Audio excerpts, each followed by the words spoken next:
A billionaire finds 5 lost children in the woods and offers them shelter.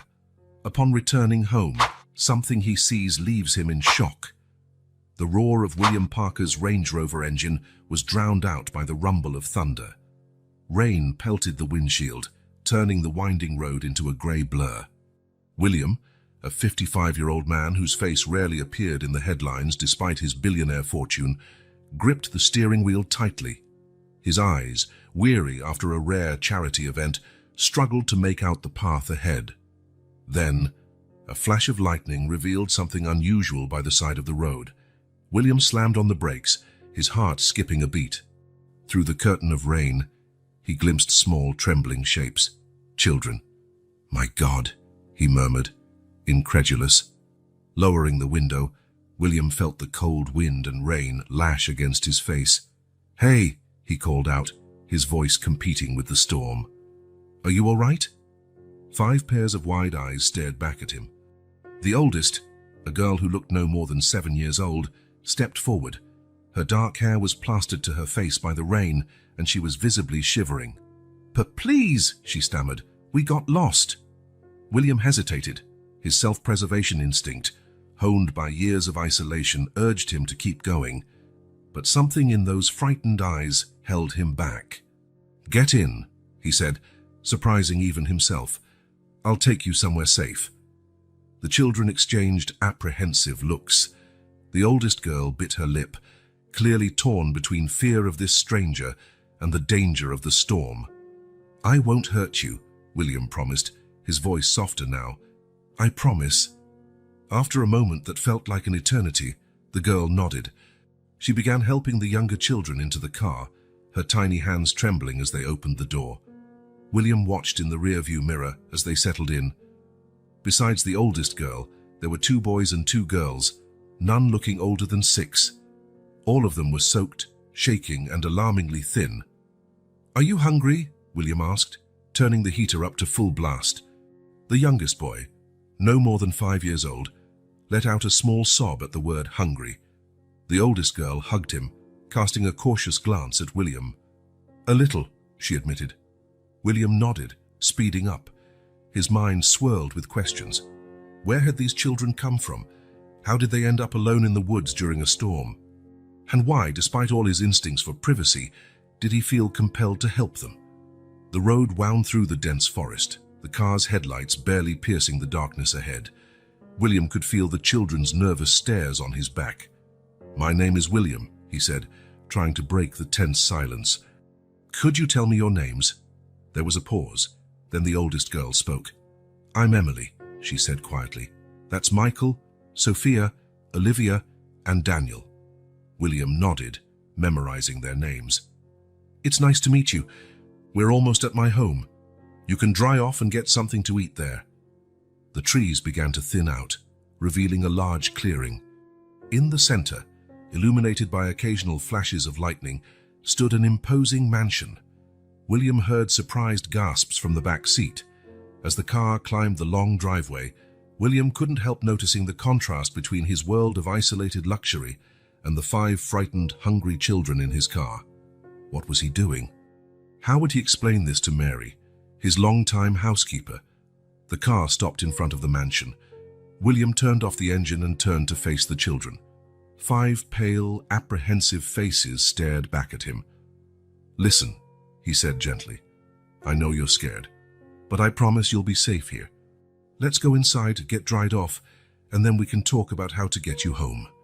Emily, the oldest, studied his face for a long moment. Then, slowly, she nodded. "Okay," she said, her voice small but firm. When William opened the front door, the sound of rain was replaced by the echo of their footsteps in the grand entrance hall. The children looked around with wide eyes, clearly amazed by the place's grandeur. "Mary," William called out, "we need towels and dry clothes."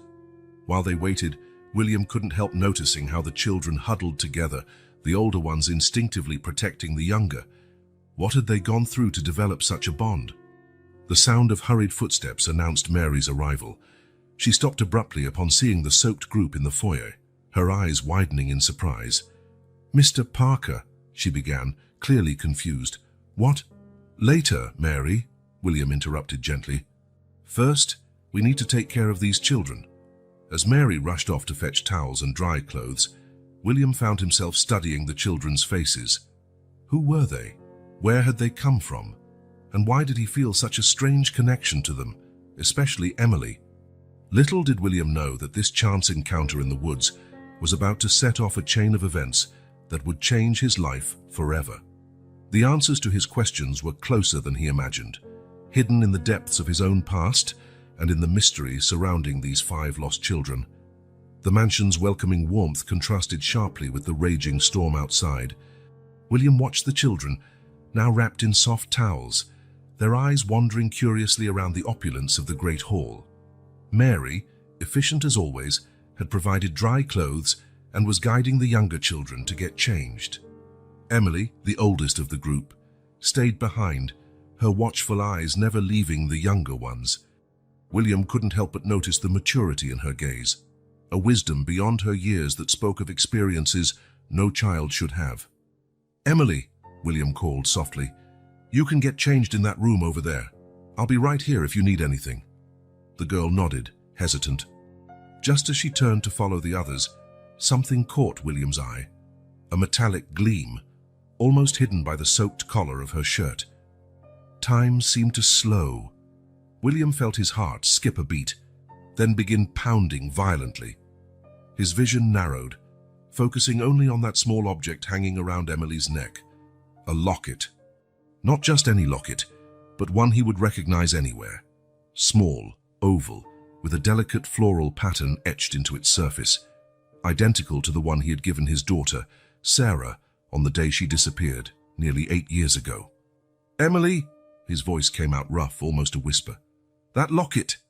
The girl stopped, her hand instinctively going to the jewelry. Her eyes, previously tired, now flashed with alertness and caution. William struggled to maintain his composure. 1,000 questions exploded in his mind, but he knew he couldn't scare the child. Taking a deep breath, he knelt down to her eye level. "I'm sorry, I don't mean to scare you," he said, trying to smile reassuringly. "It's just that locket reminds me so much of one I knew a long time ago. Would you mind telling me about it?"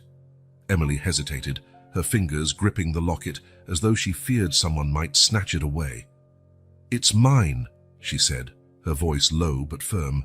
"It always has been." William nodded slowly. "I understand, it's very pretty. Do you know where it came from?" The girl frowned, a shadow passing through her eyes. "No, not really. It's the only thing I've had since forever." William's heart ached at the confusion and barely disguised sadness in her voice. He desperately wanted to press for more information, to find out how this locket, Sarah's locket, had ended up with Emily. But the fear in the girl's eyes stopped him. "That's all right," he said gently. "It's a very special piece. I'm glad you have it." Emily relaxed slightly, though her eyes still studied William warily. Can I go get changed now?" William nodded, standing up. "Of course. Go ahead." As he watched Emily disappear into the next room, William felt as though the ground had been pulled out from under his feet. His hands trembled, and he had to lean on a nearby chair for support. Sarah's locket, here, after all these years, hanging around the neck of a lost girl he had found by chance in a storm. What did it mean? Could Emily be? No. Impossible. Sarah had been 19 when she disappeared. Emily couldn't be older than 7 or 8. But then, how? "Mr. Parker!" Mary's voice pulled him out of his turbulent thoughts. "Are you all right?" William turned to his trusted housekeeper, seeing the concern in her eyes. For a moment, he considered sharing his shocking discovery. But no, not yet. Not until he understood more. "Yes, Mary," he managed. "Just tired. It's been quite a night." Mary nodded, though her look said she wasn't fully convinced. "The children are changing. Should I prepare something for them to eat?" "Yes, please," William replied, grateful for the distraction. "Something light and warm. And maybe some hot chocolate." A small smile appeared on Mary's face. "Of course, sir, I'll be right back." As Mary left, William found himself walking over to the large window overlooking the mansion's gardens. The storm still raged outside, occasional lightning illuminating the darkness. He pressed his forehead against the cold glass, trying to organize his thoughts. The locket was unmistakable. He'd had it custom-made, a special gift for Sarah on her 18th birthday. The last time he saw it was on the day she left home, promising to return soon. A promise she never fulfilled. Years of searches, private investigations, public appeals, all in vain. Sarah had vanished without a trace, taking not just the locket but also William's heart with her. And now, by some cruel twist of fate, the locket reappeared, brought by a lost child on a stormy night. The sound of soft footsteps made him turn. Emily was back, now wearing dry clothes that were slightly too big for her. The locket gleamed against the pale fabric of her new shirt, almost as though mocking him. "Sir?" she asked hesitantly. "Where are the others?" William forced a smile. "They should be here soon. Mary is making something for you to eat. You must be hungry." As if to confirm his words, Emily's stomach rumbled audibly. The girl blushed a little, and for the first time, William saw a small, shy smile light up her face.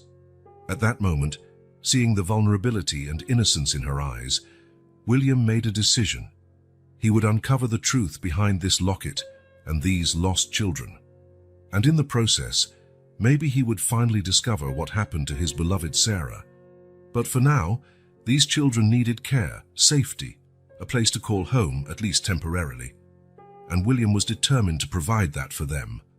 "Come on," he said gently, extending a hand toward Emily. "Let's go find the others and get something to eat. After that, we can talk more if you want." Emily looked at his outstretched hand for a long moment before, hesitantly, placing her small hand in his. The touch was as light as a feather, but for William, it carried the weight of unspoken promises and unsolved mysteries. As he led Emily toward the kitchen, where the comforting aromas of Mary's cooking were beginning to fill the air, William couldn't help feeling that his life was about to change drastically. The locket was only the beginning. What other secrets would these lost children bring to light, and would he be prepared for the truths they might reveal? With a final glance at the locket gleaming around Emily's neck, William took a deep breath and stepped into the kitchen, ready to face whatever fate had in store for him. The next morning dawned clear and fresh, a striking contrast to the previous night's storm. William Parker was in his study, the first rays of sunlight filtering through tall windows and illuminating the stack of papers on his desk. He had barely slept, his mind swirling with questions about the 5 children who now slept in luxurious guest rooms upstairs. A soft knock on the door interrupted his thoughts. "Come in," he called, knowing it would be Mary. The housekeeper entered, carrying a tray with coffee and toast. Her usually serene face was marked with lines of concern. "Good morning, Mr. Parker," she said, placing the tray on the desk. "The children are still sleeping.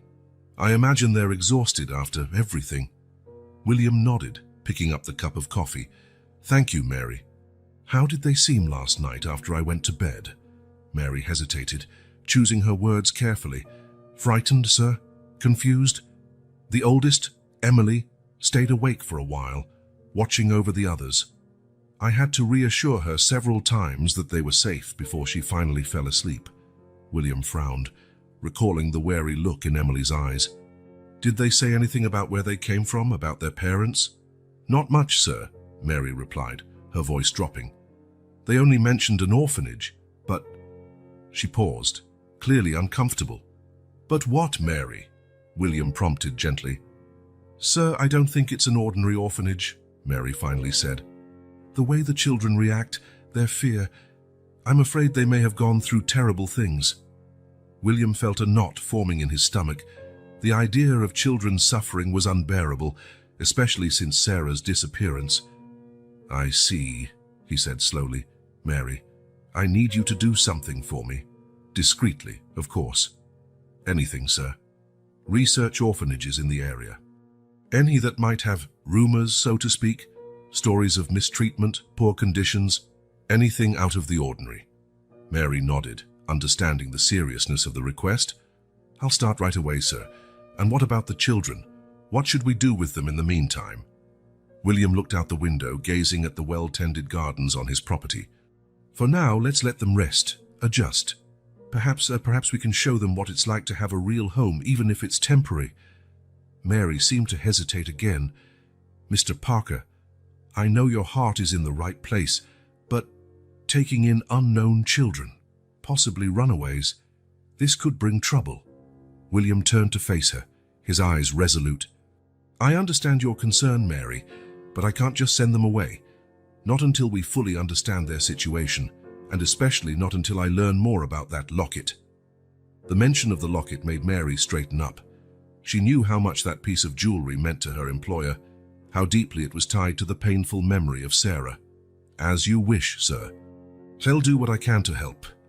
As the morning progressed, the sound of little footsteps and hushed voices began to echo through the corridors of the mansion. William, who had moved to the living room to work on some documents, looked up when he heard the children approaching. Emily was the first to appear in the doorway, her gaze scanning the room before letting the others enter. William couldn't help but notice how the locket glinted in the morning light. Good morning, he said, smiling gently. I hope you all slept well.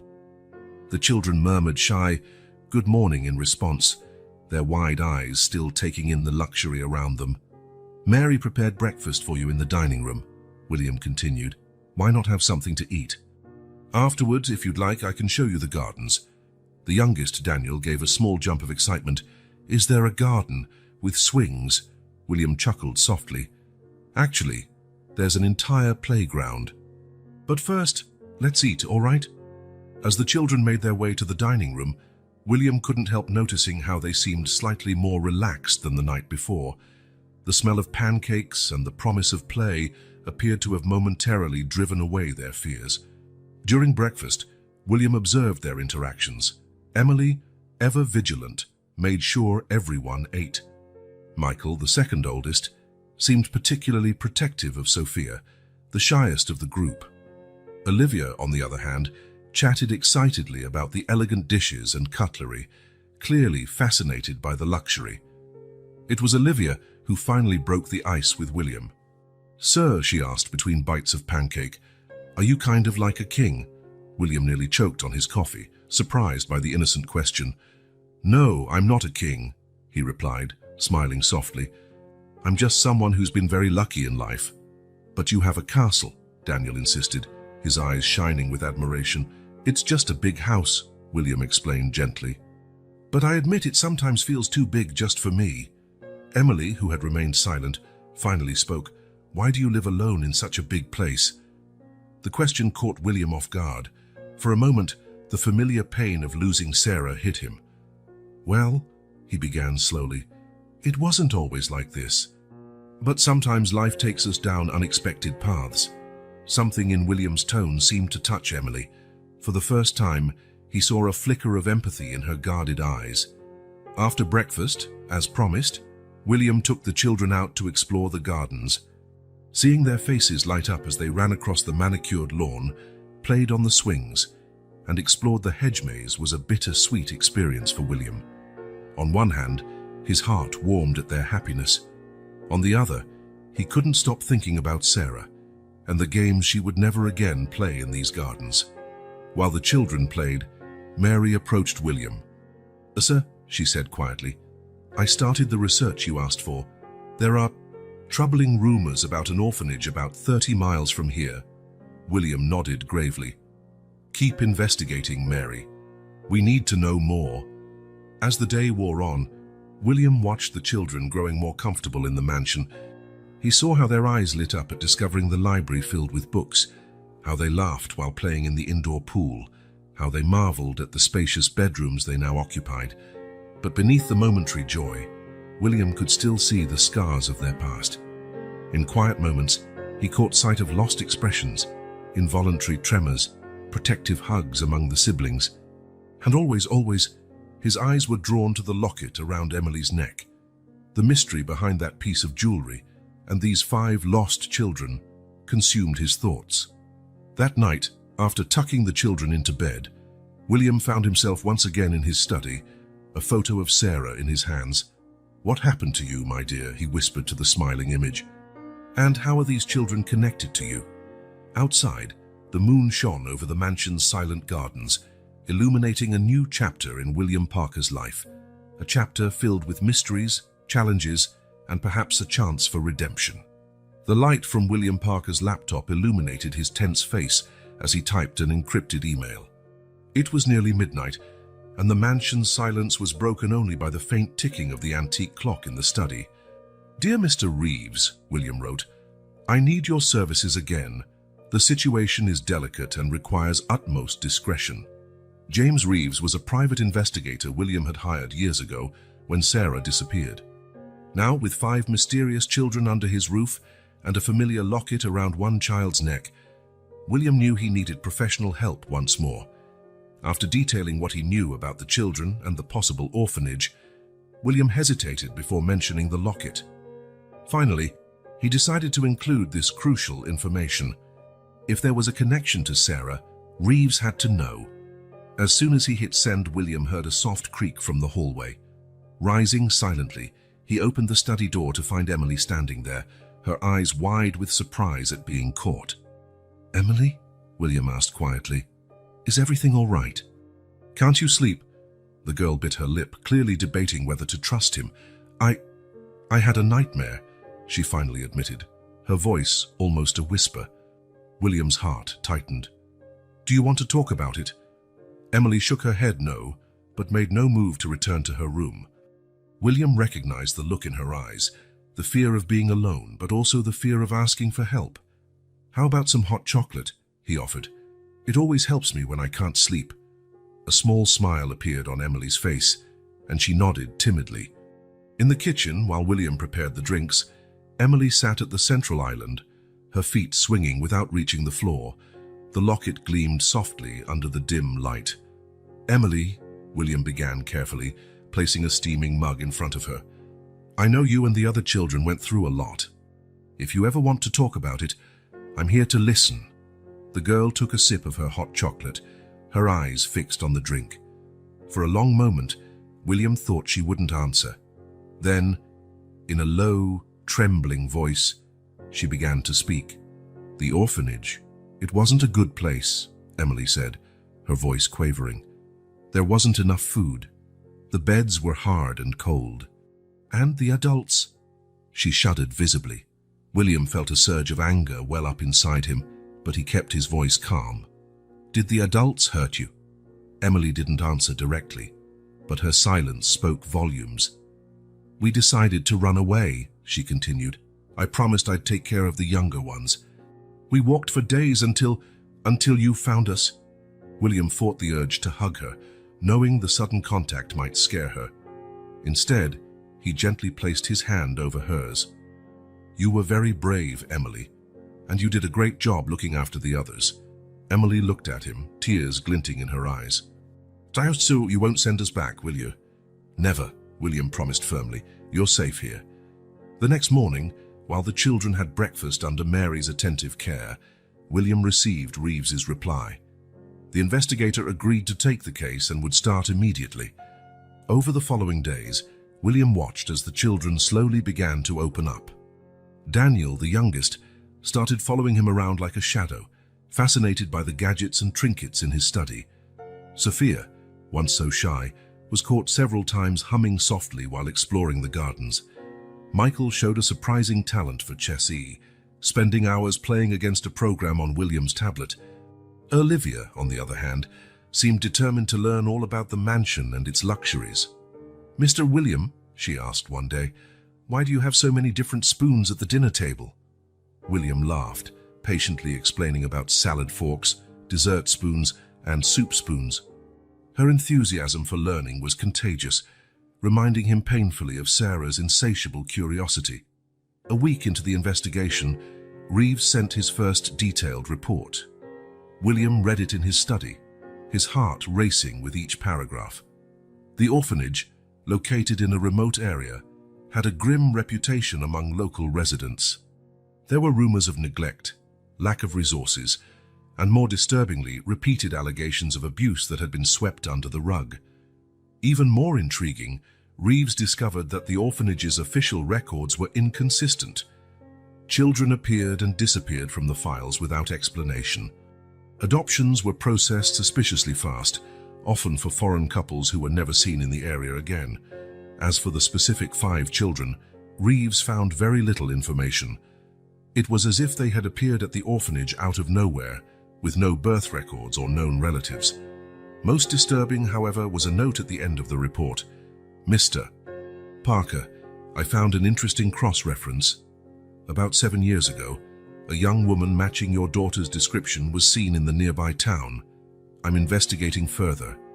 William felt the blood run cold in his veins. Sarah, near that terrible place. Could there be a connection? His thoughts were interrupted by a cry from the garden. Rushing to the window, he saw Emily comforting a tearful Sophia, who had apparently fallen off the swing.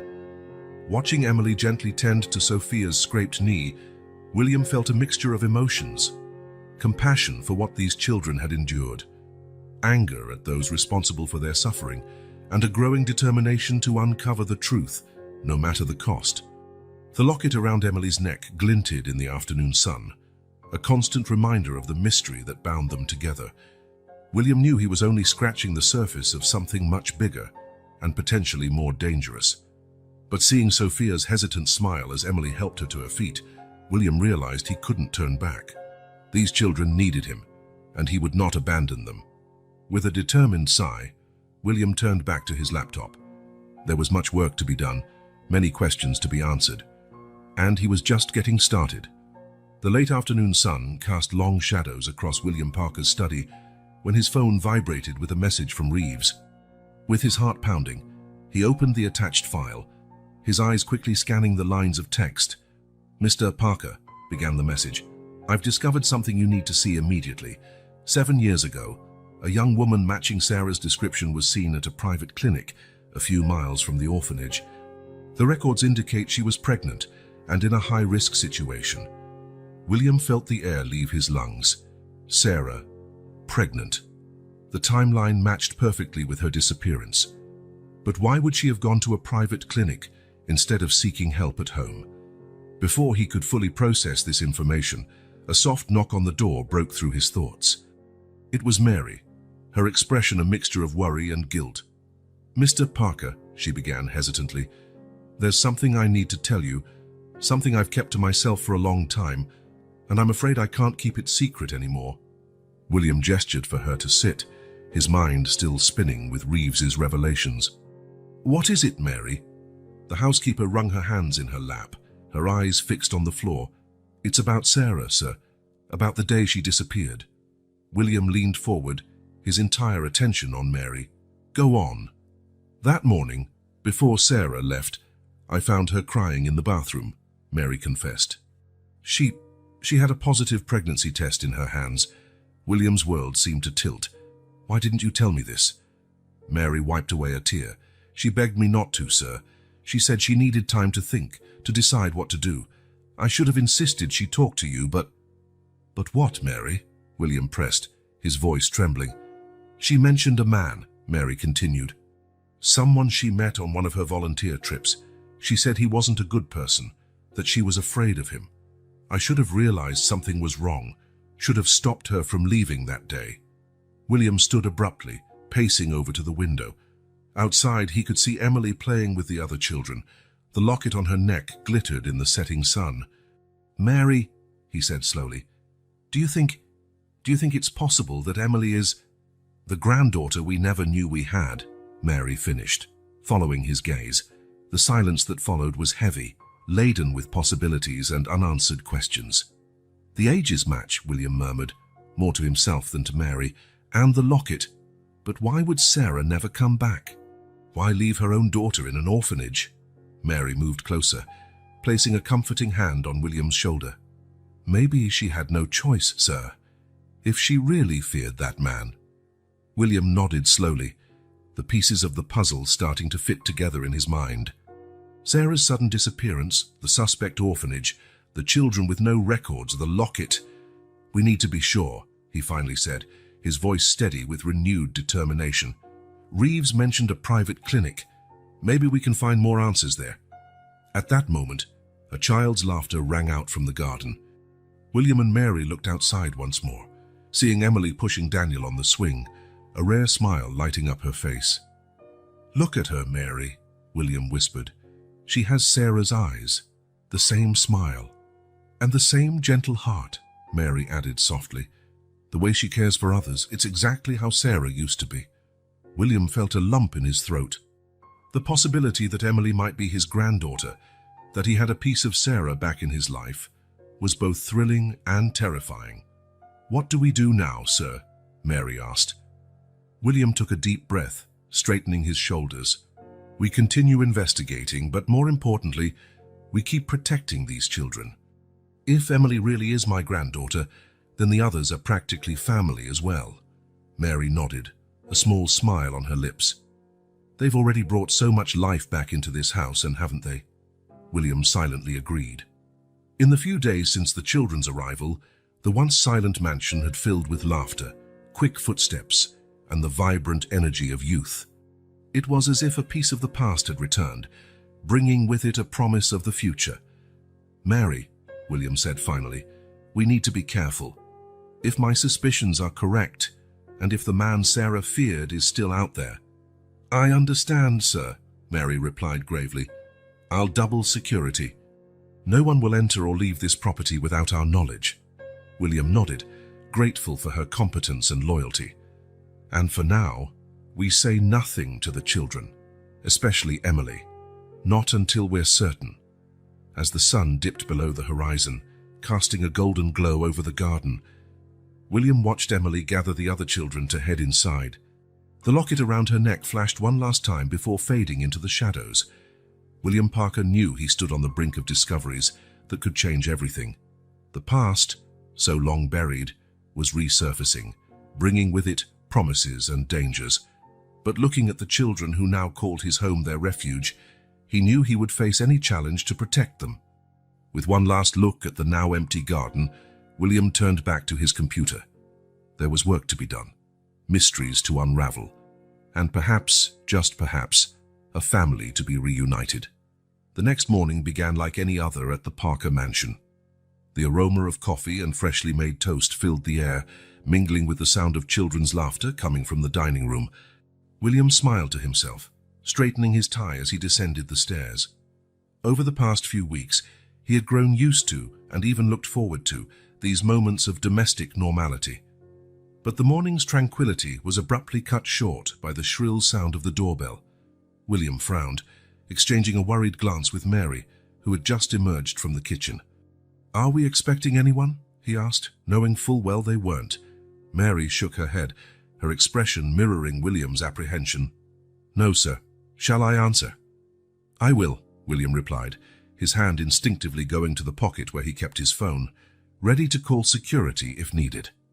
Opening the door, William was met by a middle-aged woman with graying hair pulled into a tight bun and piercing eyes behind thin-framed glasses. Her attire, a sober grey suit, exuded an air of authority. "Mr. Parker," the woman inquired, her voice sharp as ice. "I'm Agatha Blackwood, a social worker from the St. Clair Orphanage. I'm here regarding 5 children who disappeared from our institution a few weeks ago." William's heart skipped a beat, but years of tough negotiations helped him maintain a neutral expression. "I see. Please, come in, Ms. Blackwood. We can discuss this in my study." As he led the visitor down the hall, William noticed the sudden silence that had descended on the house. The children's laughter had ceased, replaced by a tense, oppressive hush.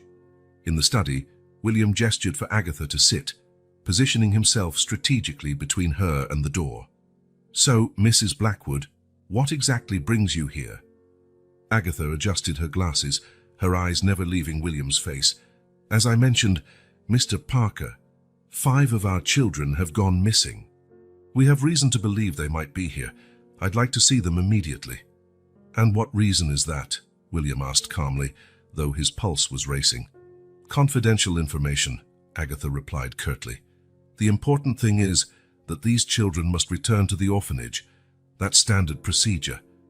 William leaned forward, his eyes narrowing slightly. "Ms. Blackwood, before we proceed, I'd like to see official identification and documentation related to these children." A flicker of irritation crossed Agatha's face, but she quickly masked it, rummaging in her briefcase. "Of course, here's my identification. As for the children's files, unfortunately, I don't have them with me at the moment." Their disappearance was sudden. William examined her credentials, noting details that seemed out of place. His years of business dealings had trained him to spot forgeries, and something about this document wasn't right. "I see," he said, handing back the identification. "Well, as you can imagine, Ms. Blackwood, the safety and well-being of these children is my top priority. I can't simply hand them over without proper documentation and verification." Agatha stood abruptly, her composure beginning to crack. "Mr. Parker, this is absurd. Those children are the state's responsibility. You have no authority to keep them here." At that moment, a small sound caught William's attention. Turning slightly, he saw Emily standing at the study's threshold, her wide eyes full of fear, fixed on Agatha. Agatha's reaction was immediate and revealing. Her face hardened, a mixture of anger and something darker flashing in her eyes. "Emily," she said, her voice falsely sweet, "it's time to come home, dear." Emily visibly trembled, stepping back. William moved instinctively, placing himself between the child and Agatha. "I think it's time for you to go, Mrs. Blackwood," he said firmly. "This isn't over, Mr. Parker," Agatha hissed, gathering her briefcase. "I'll be back with the proper authorities." As William escorted her to the door, he spotted the other children hiding behind Mary in the living room, their faces pale with fear. Once Agatha was gone, William locked the door and turned to the children. Emily ran to him, clinging to his leg. "Don't let her take us back," she pleaded, tears in her eyes. Kneeling, William gently hugged Emily. "I won't, I promise. You're safe here." Straightening up, he addressed Mary. "Call the lawyer and Reeves. We need to act fast." In the minutes that followed, the mansion turned into a fortress. William activated the advanced security system while Mary comforted the children. In his study, William typed furiously on his computer, researching everything he could about St. Clair Orphanage and Agatha Blackwood. What he found only increased his concern. There were no official records of any Agatha Blackwood employed at any orphanage in the area. The phone rang and William answered quickly upon seeing Reeves's number. "What did you find?" The investigator's voice was grave. "Mr. Parker, this woman, Agatha Blackwood, isn't who she claims to be. I've traced connections to a group suspected of child trafficking. The orphanage is just a front." William felt a chill run down his spine. His suspicions were being confirmed, and the situation was worse than he imagined. "Reeves, I need you to find out everything you can about this group, and tighten security around the property. We can't take any risks." Hanging up the phone, William looked out the window, seeing the children now gathered in the garden, Mary keeping watch beside them. Emily's locket shone in the sunlight, a constant reminder of the mystery that bound them together. William knew the battle was just beginning, but looking at those innocent children, he swore he would do anything to protect them. No matter the cost, no matter what secrets he had to unearth, he would face whatever it took to keep his new family safe. William's study was bathed in the twilight glow when his phone buzzed with another encrypted message from Reeves. Heart hammering, he opened the attached file, his eyes scanning the text. "Mr. Parker," the message began, "I've found concrete evidence that Sarah was in the town near the orphanage about 7 years ago. A small hotel's records show she stayed there for almost a month under an assumed name. More importantly, I got hold of a security photo." William opened the attached image with trembling hands. There she was, his Sarah, walking through the hotel's lobby. Her hair was shorter, her face thinner, but it was unmistakably her. And, William noticed with a pang, she was visibly pregnant. As he tried to process this, a gentle knock came at the door. It was Mary, carrying a tray with tea. "Any news, sir?" she asked, setting the tray on the desk. William nodded slowly, turning his laptop screen so Mary could see the photo. The housekeeper gasped, hand going to her mouth. "Oh, Sarah," she murmured. "What happened to you, dear?" "Reeves says she stayed in that town for almost a month," William explained, his voice rough with emotion. "Mary, she was pregnant. Emily, she must be my granddaughter." Mary nodded, tears in her eyes. "I always suspected, sir, the way she acts, those eyes. They're Sarah's eyes." William was about to respond when his phone rang again. It was Reeves. "Mr. Parker," the investigator's urgent voice crackled through. "I've just had a very interesting conversation with a former employee of the orphanage. She remembers Sarah." William sat up straight, his heart pounding. "What did she say?" "According to this woman, a young mother arrived at the orphanage about 7 years ago, desperate and terrified. She'd just given birth and insisted she couldn't keep the baby. She said someone was after her, that it was too dangerous." William felt the blood run cold in his veins. "Did she mention who was after Sarah?" There was a pause on the other end. "Not specifically, sir. But she said the young mother mentioned a powerful, dangerous man, someone with connections who would make her disappear if he found her." The pieces of the puzzle were beginning to form a grim picture in William's mind. "Anything else, Reeves?" "Yes, sir. The ex-employee mentioned that in the days that followed, she saw the mother several times outside the orphanage, watching from a distance. She seemed to be in mourning, crying silently as she watched the children play." William closed his eyes, feeling a sharp pain in his chest as he imagined Sarah, alone and broken-hearted, watching her child from afar. "Thank you, Reeves. Keep investigating. We need to know more about this man Sarah feared." Hanging up, William turned to Mary, who had heard the entire conversation in silence. "Mary," he said slowly, "do you recall Sarah mentioning anyone? Someone who might be dangerous?" The housekeeper frowned in thought. "Not specifically, sir. But in the months before she disappeared, Sarah was less different, more reserved, sometimes scared. There were a few strange phone calls too." "What kind of calls?" William prompted. "Well, sometimes the phone would ring late at night. When I answered, the person hung up immediately. Sarah would always get agitated after these calls." William nodded grimly. "It seems Sarah got involved with someone dangerous, someone so threatening she felt forced to abandon everything, even her own child." At that moment, a joyful shout came from the garden. Peeking out the window, they saw Emily pushing Daniel on the swing, both giggling without a care. "What do we do now, sir?" Mary asked softly. William watched the children for a long moment before replying, "We keep protecting them, Mary, and we find out the truth. Sarah may have been forced to leave Emily, but now we have a chance to fix that." He rose, walking to the window. "But we must be cautious. If the man Sarah feared is still out there, and if he learns about Emily—" "He won't lay a finger on her," Mary said firmly, "nor on any of the children." William nodded, grateful for Mary's unwavering loyalty. "We'll increase security, and perhaps we should consider a temporary move. Somewhere safer, away from here."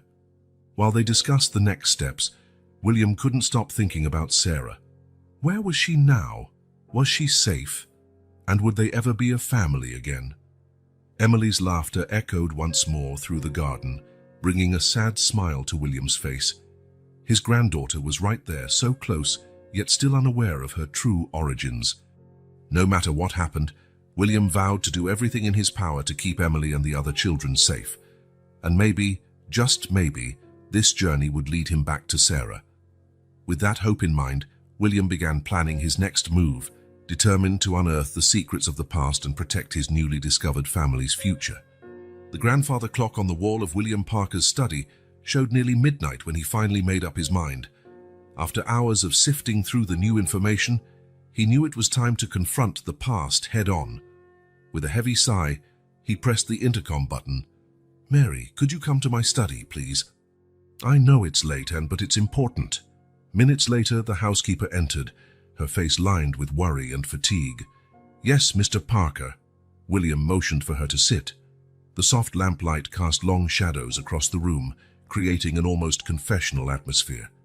"Mary," he began, his voice calm but resolute, "we've worked together for over 3 decades. You saw Sarah grow up. You were here the day she disappeared." He paused, studying the housekeeper's face. "I need you to tell me everything you know about that day. Everything, without omissions." Mary visibly paled, her hands clenching in her lap. For a long moment, only the ticking of the clock broke the tense silence. "I see," she started, her voice trembling slightly. "I helped her, sir. I helped Sarah run away." Her words hit William like a punch to the gut. He leaned forward, his eyes locked on Mary. "Helped her? Why?" Mary swallowed hard, tears glistening in her eyes. She was so scared, Mr. Parker. I'd never seen her like that before. "She came to me in the early morning, begging for help. She said she had to leave, that it was too dangerous to stay." "Dangerous?" William echoed, his mind spinning. What could be so dangerous that she'd leave her own home, her family? "A man," Mary answered, her voice barely above a whisper. "Someone she met during one of her volunteer trips. At first, she spoke of him admiringly, said he was powerful, influential, making a difference in the world." William felt a knot tighten in his stomach. But something changed. Mary nodded sadly. Sarah grew anxious, always glancing over her shoulder. She'd get strange calls, sometimes in the middle of the night, and then... She paused, taking a deep breath. Then she found out she was pregnant. The revelation, though already suspected, hit William with full force. He stood abruptly, striding to the window. Outside, the full moon bathed the gardens in silvery light, creating a surreal scene. "Why didn't you tell me, Mary?" he asked, his voice laced with hurt and betrayal. "I could have helped, could have protected her." "She made me promise, sir," Mary replied, her voice trembling with emotion. "Said the less you knew, the safer you'd be. She wanted to protect you too." William turned around, facing Mary with a mix of disbelief and anger. "Protect me. I'm her father, Mary. It was my duty to protect her, not the other way around." "I know, sir," Mary said softly, tears now flowing freely down her face. "And I regret it every day that I didn't tell you. But at the time, Sarah was so certain it was the only way." William sat back down, feeling the weight of years of guilt and regret. "What else do you know, Mary?" "Where did she go?" Mary shook her head. She didn't say much, for safety, only that she was going far away to have the baby in peace. She mentioned a small town, a place where no one knew her. "And the baby's father," William pressed. "What do you know about him?" Mary hesitated. "Not much, sir. Sarah never mentioned his name. Only that he was dangerous, with powerful connections. She feared he might do something terrible if he found out about the baby." William felt a wave of anger surge through him. The idea of his daughter alone, frightened, pregnant, fleeing from a dangerous man, was almost too much to bear. "Mary," he said, his voice now firm with determination, "I need every detail you remember, any small clue that could help us find Sarah." For the next few minutes, Mary recounted everything she could recall, fragments of overheard conversations, details about the mysterious phone calls, even vague descriptions Sarah had given of the man. When she finished, William stood again, walking to the large map on the wall of his study. His eyes swept over the cities and states, his mind working furiously. "I'm going to intensify the search," he declared. "Double Reeves's resources, hire more investigators. I want a full sweep of that town near the orphanage, then a national search." Turning to Mary, his eyes shone with a mix of determination and renewed hope. "We'll find her, Mary. We'll bring Sarah home." The housekeeper nodded, a small smile of relief on her lips. "And what about the children, sir, Emily and the others?" "We'll move them temporarily," William answered. "I have an isolated property in the countryside. It'll be safer for them while we sort this out. And when we find Sarah..." His voice cracked momentarily. "When we find her, Emily will finally meet her mother." Mary rose, wiping her remaining tears away. "I'm sorry I didn't say anything before, Mr. Parker. I hope you can forgive me one day." William approached, placing a gentle hand on Mary's shoulder. "There's nothing to forgive, Mary. You did what you thought was best to protect Sarah. Now, let's work together to bring her back." As Mary left the study, William turned his attention back to the photo of Sarah on his desk. The radiant smile of his daughter now seemed laden with unspoken fears. "I'll find you, Sarah," he murmured, lightly touching the image. "No matter how long it takes, no matter what it costs, I'll bring you home." With a fresh determination burning in his chest, William picked up the phone. It was time to mobilize every resource, every influence he had. The search for Sarah was about to enter a new phase, more intense and far-reaching than ever before. And somewhere out there, perhaps his daughter would finally sense it was safe to come home. Dawn had barely broken when William Parker entered his study, a cup of strong coffee in one hand and a folder full of documents in the other. Sleepless nights and days of intense investigation had left visible marks on his face, but his eyes shone with unshakable resolve. Sitting at his desk, William opened the folder, spreading out photos, reports, and notes in front of him. At the center of it all were two images that stood out: a recent photo of Emily smiling in the mansion's garden, and an old photo of Sarah at the same age. The resemblance was undeniable. The same bright eyes, the same shy smile, even the way they tilted their heads slightly when they laughed. William felt his heart tighten. How had he not seen it before? A soft knock on the door interrupted his thoughts. It was Mary, carrying more coffee and some papers. "Good morning, Mr. Parker," she said, placing the tray on the table. "Mr. Reeves called. He says he has urgent news and will be here in an hour." William nodded, thanking her. While he waited, he continued studying the documents, his mind trying to connect the scattered pieces of information. Exactly an hour later, James Reeves walked into the study, his normally impassive face showing signs of agitation. "Mr. Parker," he began without preamble, "we found something in the orphanage files. Something you need to see." Reeves set a folder on the desk, opening it to reveal a series of old, worn documents. "These are admission records from 7 years ago. Look at the date and the description." William leaned in, his eyes scanning the document. His breath caught in his throat as he read, "May 14, 2017, female infant, approximately 2 weeks old. Left at the orphanage door with only a silver locket. No other identification provided. The date, only 2 weeks after Sarah disappeared, and the locket." "My God," William murmured, his voice trembling. "It's her. It's Emily." Reeves nodded gravely. "There's more, Mr. Parker. We found records of a young woman staying at a nearby hotel during that same period. The name was fake, but the description—" "Sarah," William completed, his heart racing. "Exactly," Reeves confirmed. "And there's something else. During her stay, this woman made several visits to a local clinic. Her clinic known for, well, helping women in delicate situations." William felt a rush of conflicting emotions, relief at finally having answers, pain at imagining what Sarah must have gone through, and a growing anger toward the man who put her in that situation. "What else have you uncovered about that man?" William asked, his voice tight. Reeves hesitated a moment. "We don't have a name yet, but we've got some information. Apparently, he was prominent in international philanthropic circles. There were rumors he used his connections for less than noble purposes."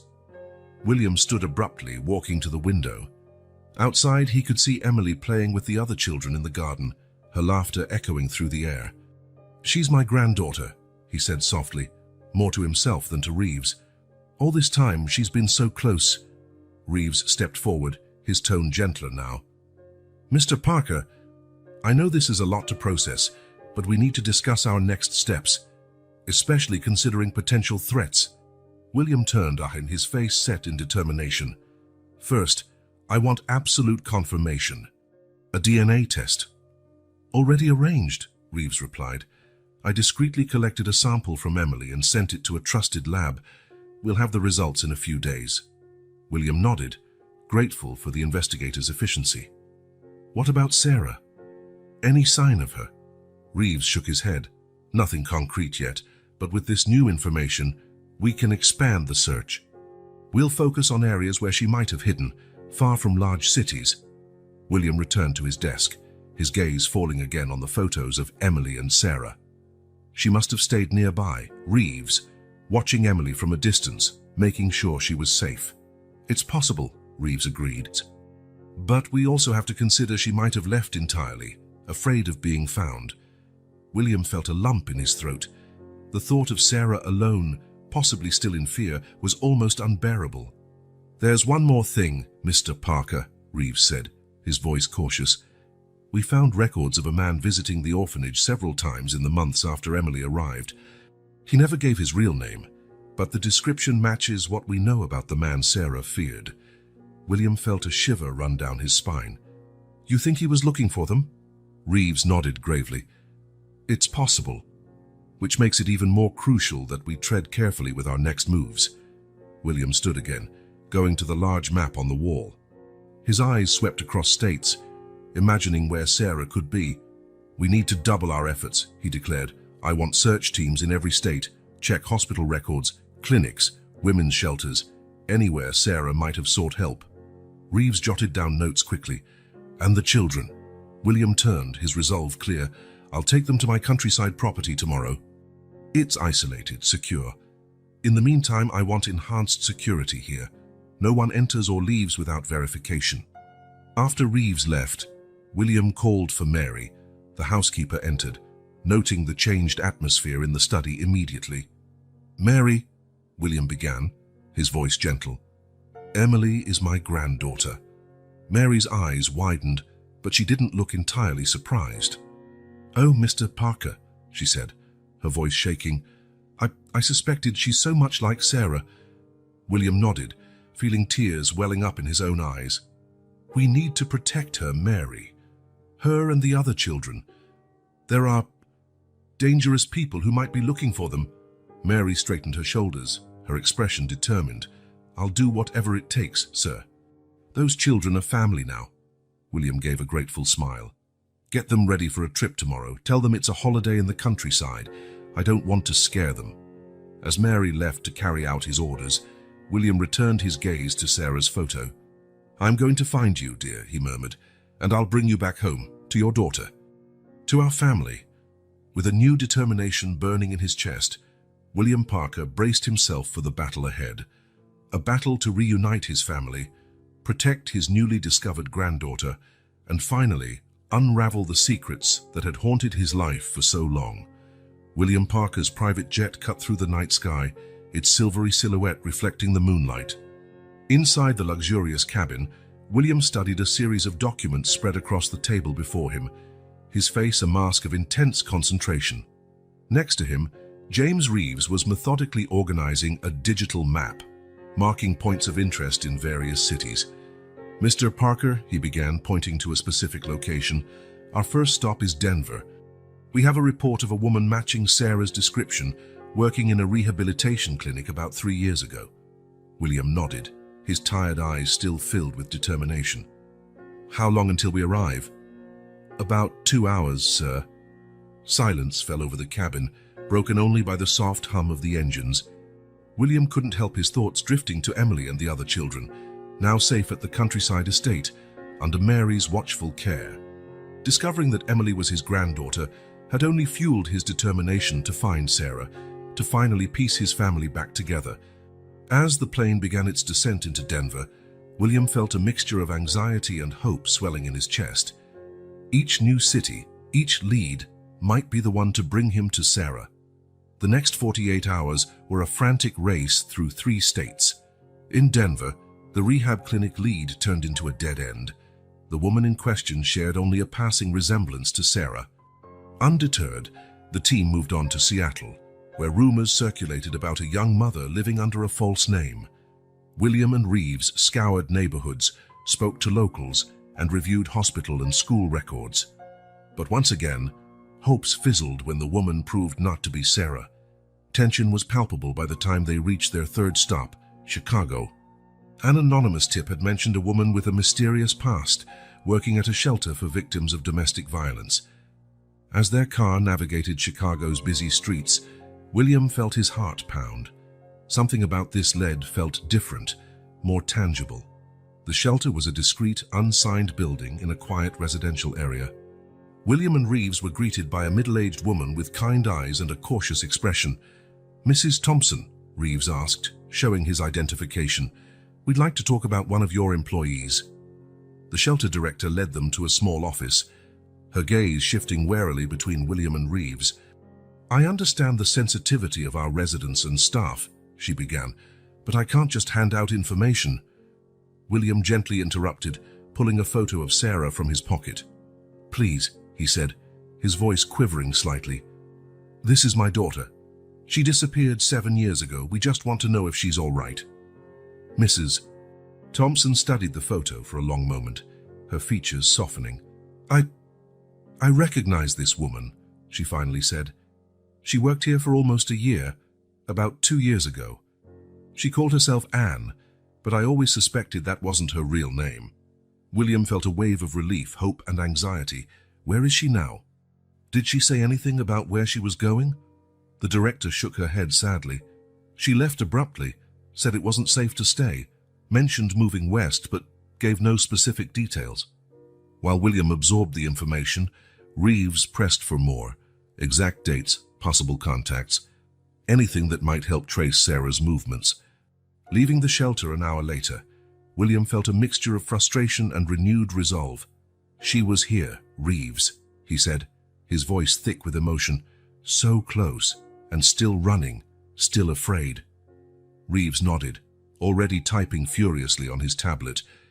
"This gives us a new timeline to work with, Mr. Parker, and a general direction. I'll alert our teams to ramp up searches in the western states." Back on the jet, William stared out the window, watching Chicago's lights fade as they gained altitude. His mind filled with images of Sarah, not the carefree young woman who left home 7 years ago, but someone scared, constantly looking over her shoulder, unable to stay in one place. "Mr. Parker," Reeves's voice drew him back to the present. "I've just received an intriguing update. One of our contacts in Los Angeles identified a man matching the description of, well, Emily's possible father." William straightened in his seat, his full attention on the investigator. "What do we know?" "He's an executive at a large international NGO, has significant political connections and a spotless public reputation, but..." Reeves hesitated. "There are backstage rumors, hushed allegations, employees who vanished mysteriously." A knot formed in William's stomach. The thought of Sarah being involved with someone like that. "What's his name?"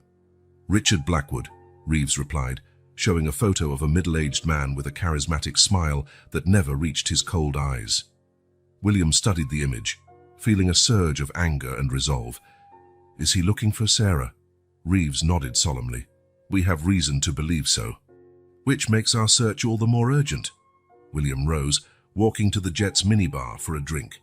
His mind raced, processing all the new information. "Reeves," he finally said, turning to face the investigator, "I want half our resources dedicated to tracking Richard Blackwood's every move. If he's searching for Sarah, he might lead us to her. And the other half, sir, keep searching the western states. Sarah mentioned moving there. Check every small town, every remote community. She's probably looking for somewhere to hide and to go unnoticed." As the jet altered its course, now heading for Los Angeles, William couldn't shake the feeling that they were nearing a critical juncture. The puzzle pieces were falling into place, the picture becoming clearer. Gazing out at the starry sky, William made a silent promise. "I'm coming, Sarah. Just hold on a little longer. I'll bring you home." The night wore on, bringing with it the sense that major revelations, and perhaps great dangers, lay just ahead. William Parker steeled himself for whatever fate had in store, determined not to rest until his family was finally reunited and safe again. The California sun bore down on the asphalt as William Parker's car pulled up in front of an elegant office building in Los Angeles. Beside him, James Reeves checked his tablet one last time. "He's upstairs, Mr. Parker," Reeves reported. "Richard Blackwood, 15th floor. Our contacts confirmed he's alone in the office." William nodded, adjusting his tie. His heart pounded, a mix of anxiety and pent-up anger. After weeks of intense investigation, they were finally face to face with the man who had changed their lives 7 years ago. The elevator ride seemed to crawl. When the doors opened onto the 15th floor, William took a deep breath, steadying himself. Reeves stayed behind, ready to step in if necessary. William knocked on the office door. A deep voice replied, "Come in." Richard Blackwood was exactly like his photo. Tall, handsome, with a smile that never reached his cold eyes. He stood, extending a hand. "Mr. Parker." What a surprise. To what do I owe the pleasure? William ignored the offered hand, eyes locked on Blackwood's. "You know exactly why I'm here, Mr. Blackwood? Or should I call you the father of my granddaughter?" Blackwood's smile faltered for an instant, but he quickly regained composure. "Pardon me, but I have no idea what you're talking about." "Sarah Parker," William said, his voice trembling slightly. "My daughter. The woman you got pregnant and then abandoned 7 years ago." Blackwood sank into his chair slowly, his face a studied mask of calm. "Mr. Parker, I understand you're upset, but I assure you there's some misunderstanding here." William slammed his hands on the desk, leaning forward. "Enough lies. I know you met her during one of your charity trips. I know that when she got pregnant, you threatened her. And I know you were the one who took the baby to the orphanage." For a long moment, only the ticking clock on the wall broke the tense silence. Then, slowly, Blackwood's facade began to crack. "How?" he started, but William cut him off. "We have proof, Blackwood. Witnesses at the orphanage. Records of your visits. DNA." Blackwood slumped in his chair, running a hand over his face. When he looked at William again, defeat and calculation shone in his eyes. "What do you want, Parker?" he asked, his voice low. "The truth," William replied firmly. "All of it." Blackwood sighed heavily. "Yes, I met Sarah during a trip to Africa. She was different, passionate, idealistic. When we found out she was pregnant, I panicked. My reputation, my career, everything would be ruined." William felt his stomach churn with disgust, but he stayed silent, letting Blackwood continue. I convinced her it was best to keep it secret. Told her I'd take care of everything. When the baby was born, He paused, avoiding William's gaze. "I told Sarah the child didn't survive." William felt fury surge within him. "You lied to her, made my daughter believe her baby was dead." Blackwood nodded miserably. "I took the child to the orphanage, left the locket with her, some twisted attempt to ease my conscience, I suppose." "And Sarah?" William demanded, his voice shaking with emotion. "What happened to her?" "She was devastated," Blackwood admitted. "She wanted to go home, back to you, but I convinced her it was too dangerous, that if you found out I'd be arrested, that the scandal would destroy us all. So she ran, determined to protect everyone." William turned away from the desk, walking to the window. Outside, the city of Los Angeles stretched below, oblivious to the drama unfolding in that office. "Where is she now?" he asked, without turning. Blackwood hesitated. I'm not sure exactly. We lost contact years ago. Last I heard, she was somewhere in Oregon." William spun around suddenly. "Oregon?" At that moment, the office door opened and Reeves rushed in. "Mr. Parker, we have a location. Salem, Oregon. A woman matching Sarah's description was spotted working at a local bookstore." William's heart leapt. Finally, after 7 long years, they were so close. Turning back to Blackwood, William looked at him with a mixture of contempt and pity. "You'll pay for what you've done. Not just to Sarah and Emily, but to every other woman you might have harmed." As William and Reeves prepared to leave, Blackwood called out, "Parker, what happens now?" William paused at the door, glancing over his shoulder. "Now, I'm bringing my daughter home. And you'll face the consequences of your actions." The flight to Salem felt like the longest of William's life. Every minute dragged as his mind whirled with the day's revelations. Sarah believing her child was dead, Emily growing up without knowing her true origins, and now the chance to finally reunite his shattered family. When they finally reached the small bookstore in Salem, the sun was setting, casting a golden glow over the quiet streets. William felt his heart race as he spotted a familiar figure through the window, arranging books on a shelf. Sarah, his Sarah, older, thinner, with a lingering sadness in her eyes, but undeniably his daughter. With trembling hands, William pushed open the store's door, the soft chime overhead announcing his entrance. Sarah turned, a polite smile that quickly turned to shock. "Dad?" she whispered, books slipping from her hands. "Sarah," William replied, his voice thick with emotion. In a few steps, they met in the middle of the store, embracing tightly, tears flowing freely. How did you find me? Sarah asked through sobs. William cupped his daughter's face in his hands, looking into her eyes. Sarah, my dear, there's so much to tell you. But first, you need to know.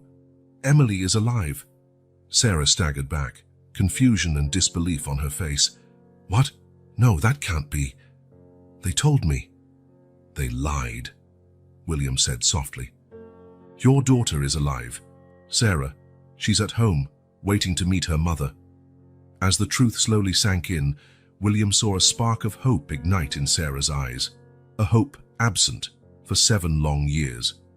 Let's go home, he said gently, extending his hand. It's time to bring our family together. Sarah hesitated a moment, years of fear and guilt weighing her down. But then, with a sob of relief, she took her father's hand. Together, father and daughter left the bookstore, ready to begin the next chapter of their lives, a chapter of healing, reconciliation, and at last, a family reunited. William Parker's private jet soared through the night sky, bringing father and daughter home. Sarah sat silently, her eyes red and swollen from crying, while William held her hand firmly. The past few hours had been an emotional roller coaster for them both. What's she like? Sarah asked softly, breaking the silence. Emily, my daughter. William smiled, his eyes shining with affection. She's amazing, Sarah, smart, brave, with a huge heart, so much like you at her age. Sarah closed her eyes, tears sliding down her cheeks. All these years, I thought she was dead. How could I have believed that lie? William squeezed her hand. You were deceived, Sarah. It wasn't your fault. What matters is that now we have a chance to fix things. For the rest of the flight, William told Sarah how he had found Emily and the other children, about his investigations and discoveries. Sarah listened in silence, processing the enormity of it all. When the jet landed, Mary was waiting with a car. Her eyes brimmed with tears at the sight of Sarah. Oh, my dear, she whispered, hugging her tightly. On the drive to the mansion, Sarah grew increasingly anxious. What if she hates me? She asked, fear evident in her voice. What if she doesn't want to meet me? William pulled the car up to the estate's entrance. Sarah, look at me, he said gently. Emily is a loving child who spent years dreaming of a family. She'll love you. But remember, it'll be a shock for her too. We need to go slowly. Taking a deep breath, Sarah nodded, mustering the courage to face a moment that would change her life forever. Inside the mansion, Emily and the other children were in the living room, apparently engaged in a board game. But Emily looked distracted, her eyes frequently darting to the window. William entered first, his heart pounding at the sight of the kids. Hello, everyone, he said, trying to keep his voice calm. Emily, sweetheart, could you come here for a minute? There's something very important we need to talk about. Emily got up, curiosity and a hint of apprehension in her eyes. As she approached, William gently guided her toward his study, where Sarah waited, trembling slightly. Emily, William began, kneeling to meet her gaze. Remember when we talked about family and how it can sometimes be complicated? Emily nodded slowly. Well, I've discovered something amazing about your family. Something that will change a lot of things. Emily's eyes widened, flicking between William and Sarah. What is it, Grandpa? William took a deep breath. Emily, this is Sarah. She's your mother. The ensuing silence was deafening. Emily stood rooted to the spot, her eyes locked on Sarah, who took a hesitant step forward. Hi, Emily, Sarah said softly, her voice trembling. I'm sorry it took me so long to find you. Emily blinked rapidly, as though determining if she was dreaming. My mom? She whispered. But I thought... I know, sweetheart, Sarah replied, tears streaming down her face. There was a big misunderstanding. I thought you died when you were born. If I'd known you were alive, I would have moved heaven and earth to find you. Emily took a step back, clearly overwhelmed. William placed a reassuring hand on her shoulder. It's all right, Emily. I know it's a lot to take in. You can ask questions. Say whatever you're feeling. The girl looked at William, then back at Sarah. Slowly, She lifted her hand to the locket around her neck. "Is that why you recognize this?" she asked William. William nodded. "Yes, sweetheart. I gave that locket to Sarah when she was young. She left it with you when you were taken to the orphanage." Emily frowned, trying to piece the puzzle together. "But why did you leave me there?" Sarah sobbed, dropping to her knees. "Oh, Emily, I never wanted to leave you. I was deceived by a very bad person. He told me you had died, and I believed him. It was the worst mistake of my life." Hesitant, Emily stepped forward. "So, you do love me?" "More than anything in the world," Sarah answered without hesitation. "From the moment I knew I was pregnant, you were the most precious thing to me. Every day without you was torture." Emily looked to William, who nodded encouragingly. Then, to everyone's surprise, she took off the locket and offered it to Sarah. "I think this belongs to you," Emily said softly. Sarah took the locket, her hands shaking. "Oh, sweetheart," she whispered, "this was always meant for you, a symbol of my love for you." Carefully, Sarah placed the locket back around Emily's neck. "It belongs to you, my love, a reminder that no matter what happens, you are always loved." At that moment, something seemed to break in Emily. With a sob, she threw herself into Sarah's arms.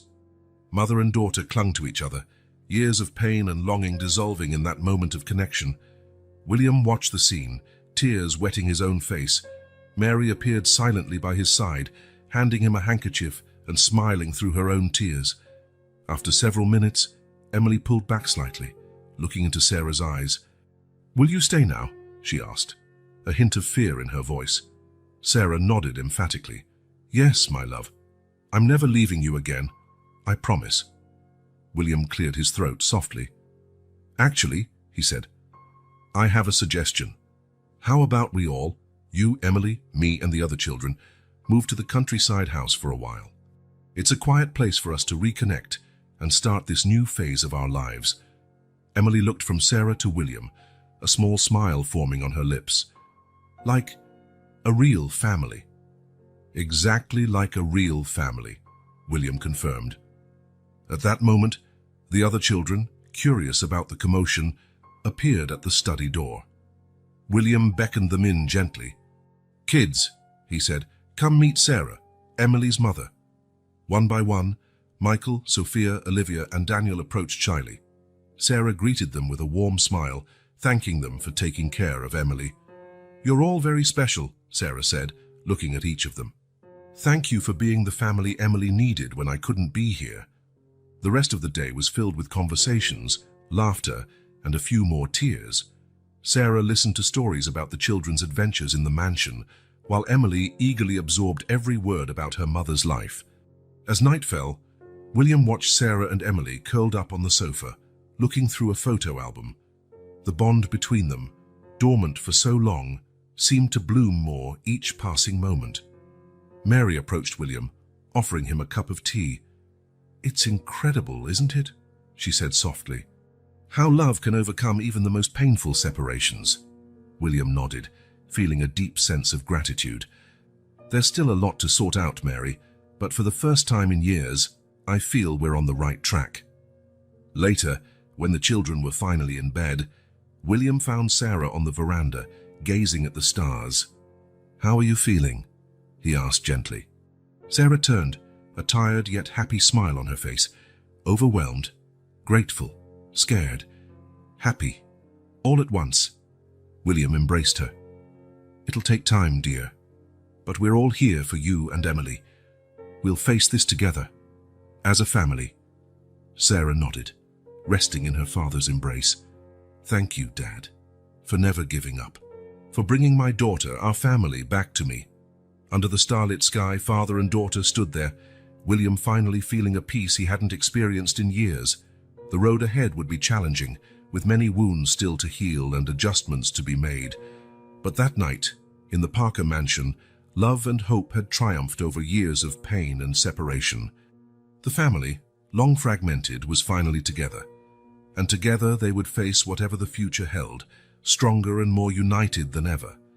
Morning sunlight filtered through the curtains of the Parkers' countryside house, illuminating a scene that, weeks before it would have seemed impossible. In the spacious kitchen, William watched with a smile as Sarah prepared pancakes, assisted by an eager Emily. The other children, Michael, Sophia, Olivia, and Daniel, were busy setting the table, their laughter filling the air. 3 weeks had passed since the emotional reunion between mother and daughter. Moving to the countryside had provided the perfect environment for everyone to begin adjusting to the new family dynamics. "Grandpa," Daniel called, tugging on William's sleeve, "can you help me reach the glasses?" William grinned, lifting the boy so he could grab the glasses from the high shelf. "Here you go, champ." Sarah turned, smiling as she spotted them. Her eyes met William's, gratitude and love evident in her gaze. The last few weeks hadn't been easy. There were tense moments, tears, and difficult conversations. But with each passing day, the bonds among them all grew stronger. After breakfast, William gathered everyone in the living room. "Kids," he began, his voice gentle yet serious, "there's something important I want to discuss with you." The children settled in, their curious eyes fixed on him. "As you know, Emily discovered that Sarah is her mother," William continued, "and that made me think a lot about family and all of your futures." He paused, observing their expressions. Michael, the oldest after Emily, looked tense as though expecting bad news. "I want all of you to know that, to me, you're already part of this family," William said firmly, "and I'd like to make it official, if you want, of course." There was a moment of confused silence before Sophia, the youngest, asked, "What does that mean, Grandpa?" William smiled gently. "It means that if you agree, I would like to legally adopt each of you. You would all become part of the Parker family." The reaction was immediate and overwhelming. Daniel and Olivia squealed with joy, throwing themselves into William's arms. Sophia began crying quietly, her face glowing with happiness. Michael, usually the most reserved, stood still, tears in his eyes. "So you really want to adopt us?" he asked, his voice quivering slightly. William approached him, placing his hands on the boy's shoulders. "More than anything, Michael, you're already my grandchildren at heart. Now I want you to be legally recognized as well." Michael finally let the tears fall, hugging William tightly. "Thank you," he whispered. "Thank you for giving us a family." Sarah, who had been watching with Emily by her side, joined in, hugging the children. "Welcome officially to the family, my loves," she said, her voice thick with emotion. That afternoon, while the children played in the garden, William found himself in his makeshift office, buried in paperwork. The adoption process would be complex, but he was determined to finalize it as quickly as possible. A gentle knock on the door made him look up.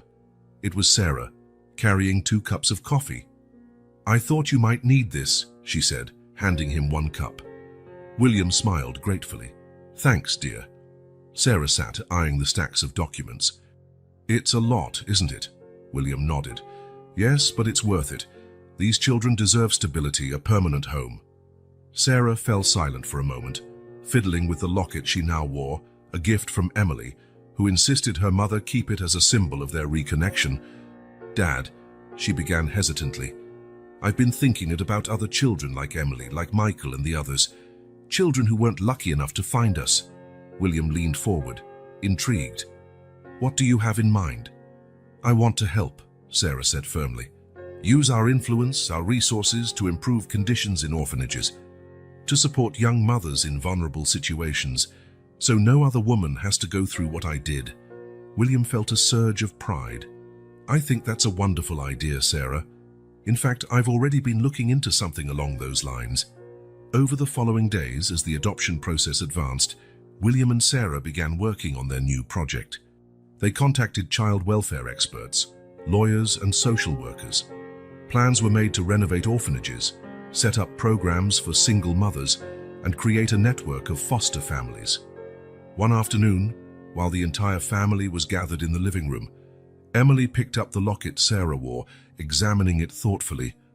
"You know," she said, looking from William to Sarah, "this locket started as a gift from Grandpa to you, Mom. Then it was with me as a reminder of a family I never knew. Now what, sweetheart?" Sarah asked gently. Emily smiled, a smile that lit the entire room. Now it's a symbol of our whole family, of how even when we were apart, we were still connected. William felt tears forming in his eyes. You're absolutely right, Emily. Inspired by his granddaughter's words, William ordered similar lockets for each of the children. When they arrived, weeks later, the family held a small ceremony in the garden. As he placed the lockets around each child's neck, William said, "These lockets are a reminder that no matter what happens, you will always have a family that loves you, that there will always be a place for you here." That night, watching the children sleep peacefully, William reflected on the incredible journey that had brought them all together. From a chance encounter in the woods to a loving, united family, from broken hearts to healed ones, filled with hope. And as he looked to the future, to helping other children and families in need, William knew this was just the beginning of a new chapter, a chapter of love, healing, and above all, family.